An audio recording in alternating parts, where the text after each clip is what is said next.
Someone once said that after 50, it's all downhill. Is that true? Is that really all there is? No, I don't think so. You know, your body might be in decline, but that is not your destiny. We're going to talk about it today on The Bravehearted Woman. Hey everybody, this is Damon, and this is my show, The Bravehearted Woman. Thanks for stopping by. Hey, each week I bring important topics for women just like you to help you live with courage and confidence and bold vision for your future. So make sure you subscribe so you never miss an episode. I'm always giving out free resources that empower you. So you ready? Come on, let's get brave. Hey, beautiful Bravehearts. I'm so glad that you're here today. We're going to talk once again about how to reverse the aging process and really slow things down.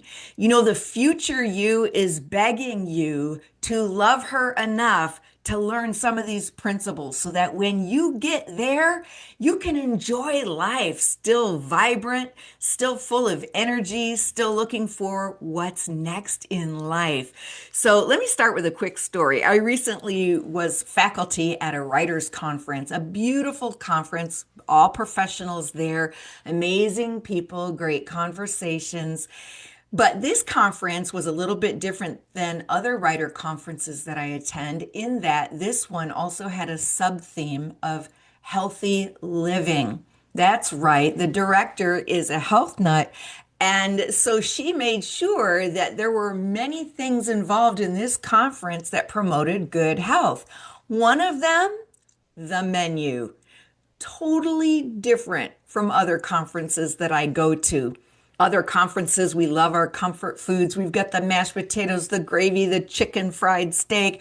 We've got dessert tables, but not at this one. Not a dessert table to be found. Well, at one event there was, but otherwise the whole week, nothing. And I'm telling you that the sugar addicted people were not okay. They were pacing like, where is the sugar table? Where are the desserts? It was funny, but it was also revealing because whether we like it or not, what we consume and how we move matters more than what we'd like to admit. So here's the truth that I want to build into you today. Your future quality of life is being decided right now by how you treat your body. So listen to this. Whether you love it or whether you hate it, the number one way that you can slow the aging process is with physical activity. It's not optional. It is foundational.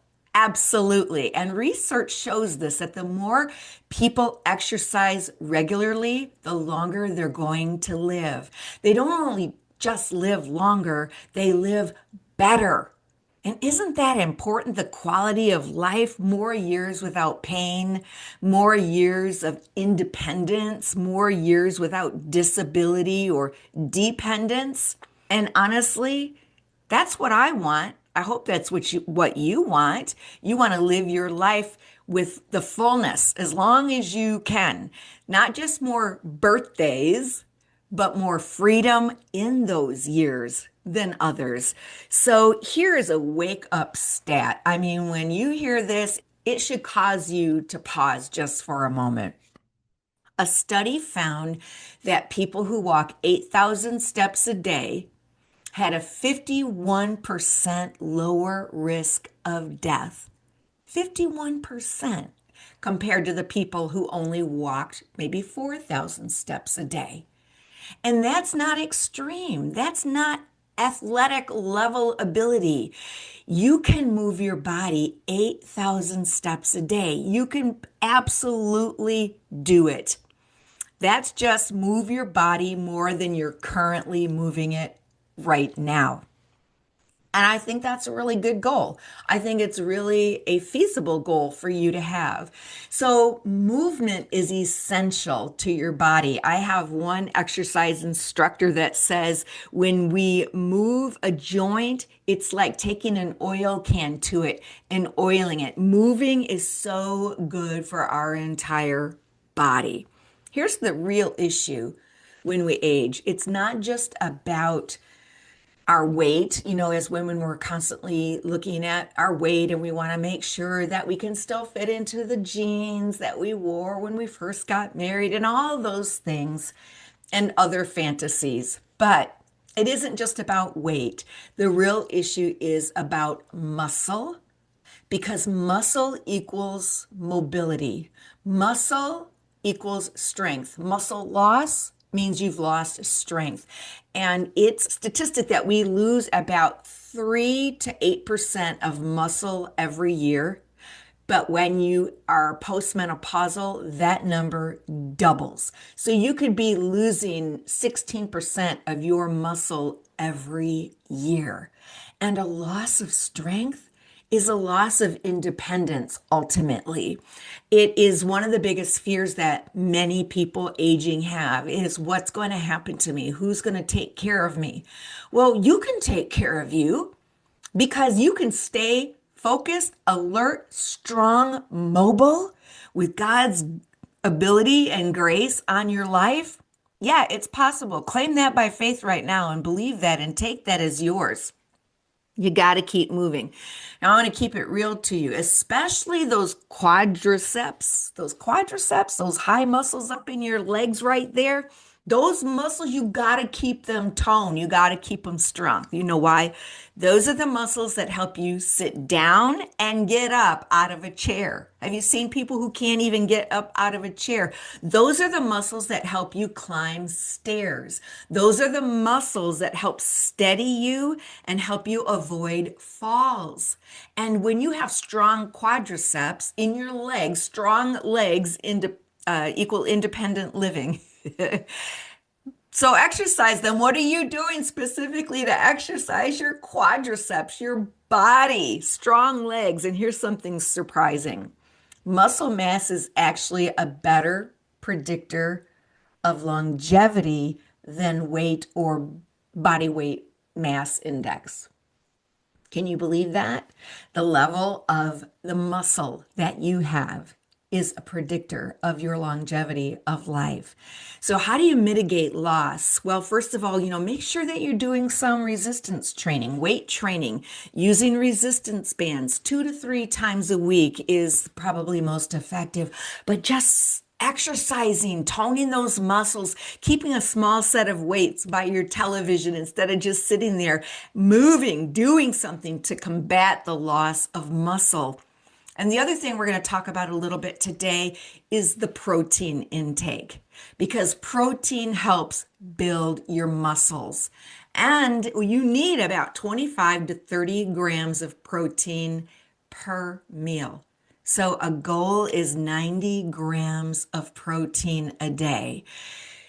So let's talk about this movement thing, because it's simple to do. It's also simple not to do. And sometimes I think we underestimate how powerful the simple things are, thinking that it really won't make that big of a difference. But it does make a big difference. It does make an impact. So let's make this practical, because information without action is just noise, okay? So here we go. Like one, move 30 minutes, 5 days a week. 30 minutes, 5 days a week. You can walk for 30 minutes. You can swim. You can dance. You can get one of those little trampolines and you can just kind of bounce on the trampoline. Anything that gets you moving. You can walk up and down some stairs for a little bit. Don't overcomplicate it. Just be consistent. What do you do on a consistent basis? At least 5 days a week, 30 minutes, just walk. If you start with 10, good for you. Yay, I'm proud of you. Move it up to 15. Baby steps matter. Small steps, they matter. And then I want you to add some strength. Number 2, add a little strength to that. Sit to stand. Do those. Get in a chair and stand up. And sit back down and stand up again. Get those quadriceps fired up. Get them moving. Standing on one foot to ensure that you keep your twitch muscles in your ankles, and you can feel them in your leg, strong and firing so that when you lose your balance, you have strength in one leg or can regain balance. Focusing on one of the biggest things that cause people's downfall and the elderly to eventually die is that they fall. They fall, they break a hip, they go to the hospital, they get an infection, they don't recover, they pass away. It's the beginning of the end, but not if you continue to work on your balance. So stand by a wall. Don't hurt yourself doing this if you haven't worked on your balance up till now, but just start practicing standing on one leg and then maybe put some light weights in your hands, or again, those resistance bands. Practicing your balance, sitting to stand, to sitting back down, continuing to work. You can also do that while you watch your favorite show. Just put your chair there, stand up, sit down. Whatever prevents you from falling, and it will keep you strong. Okay? Practice that. Number 3, walk more in daily life. Just think about parking further away from the door than you currently park right now at the grocery store or when you're going shopping. Take the stairs. My husband and I do this whenever we are traveling, which we do travel quite often actually. And if we're on the room that's probably anywhere from the 7th floor down, maybe 8 is probably the max, we will take the stairs. We walk down, we walk all the way up. And it really helps us. It helps us. We think of it as while we're vacationing, we're still moving and getting some exercise there. If you have a pet, specifically a dog, walk your dog. Get outside. We have 2 little dogs. We are actually grandparents to these little dogs. They're not ours, but we have a little dog stroller because these little dogs can't walk as far. But we walk until they tucker out. Then we pick them up. We put them in the dog stroller. We keep on going on our walk. But get moving. You can garden if you enjoy that, raking if you enjoy that. You don't need a gym to move.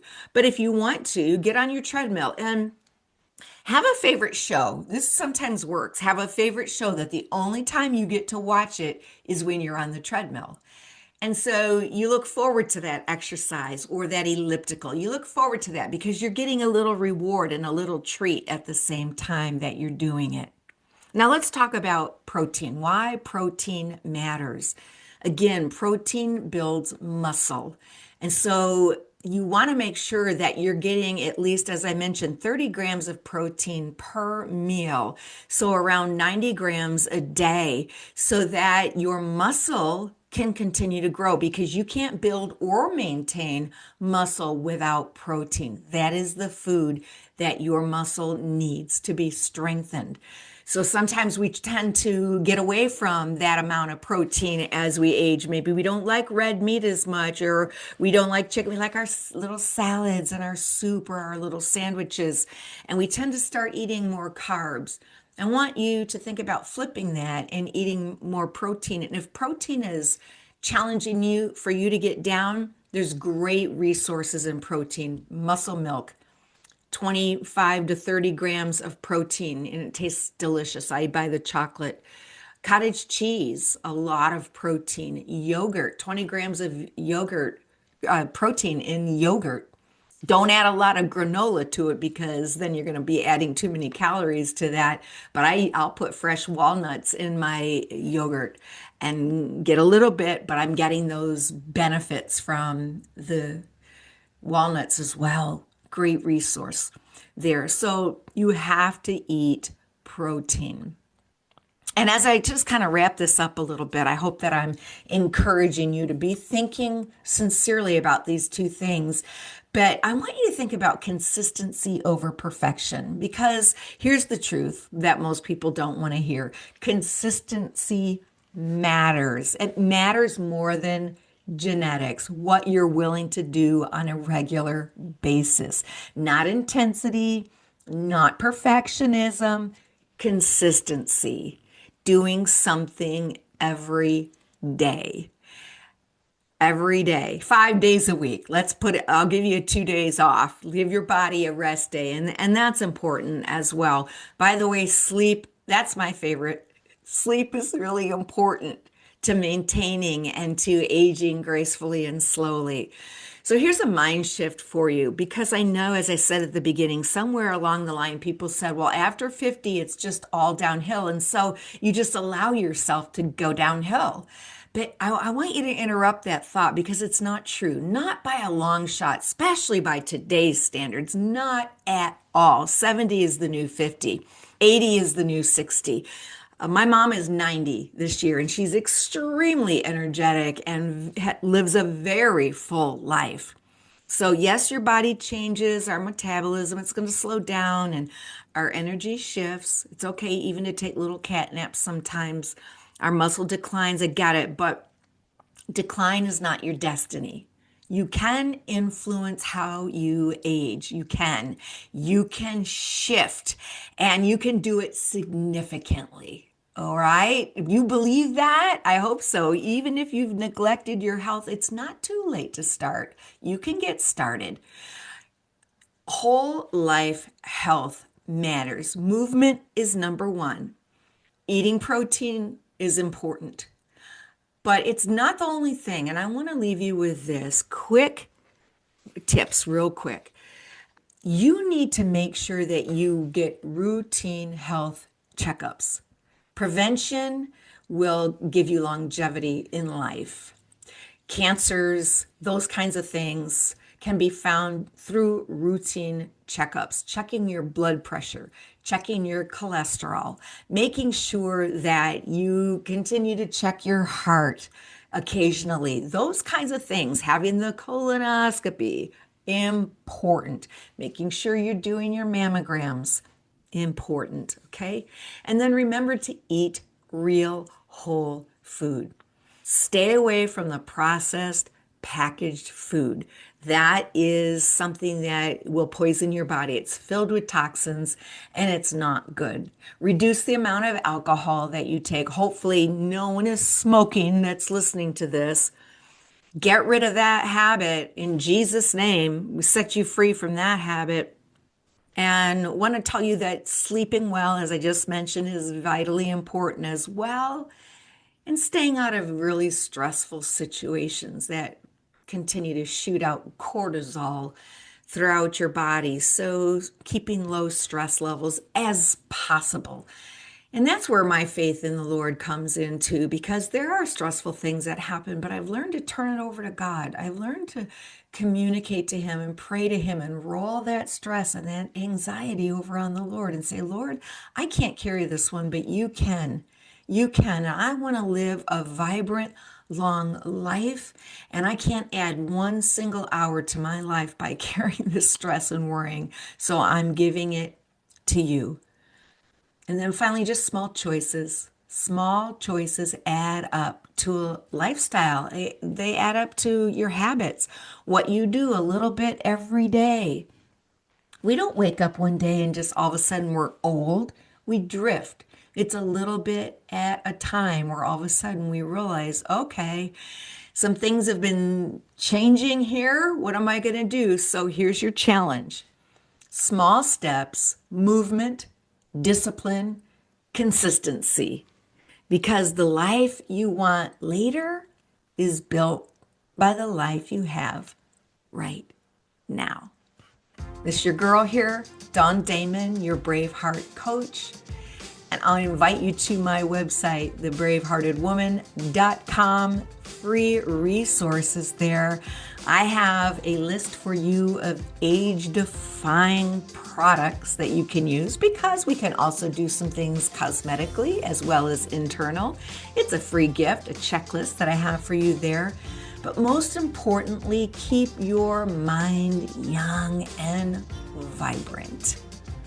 I can help you do that. If you need a coach, there's a free strategy call available for you there as well. Hit me up. And I'm going to leave you like I always do, my beautiful brave hearts. This is your time. Find your brave and live your dreams.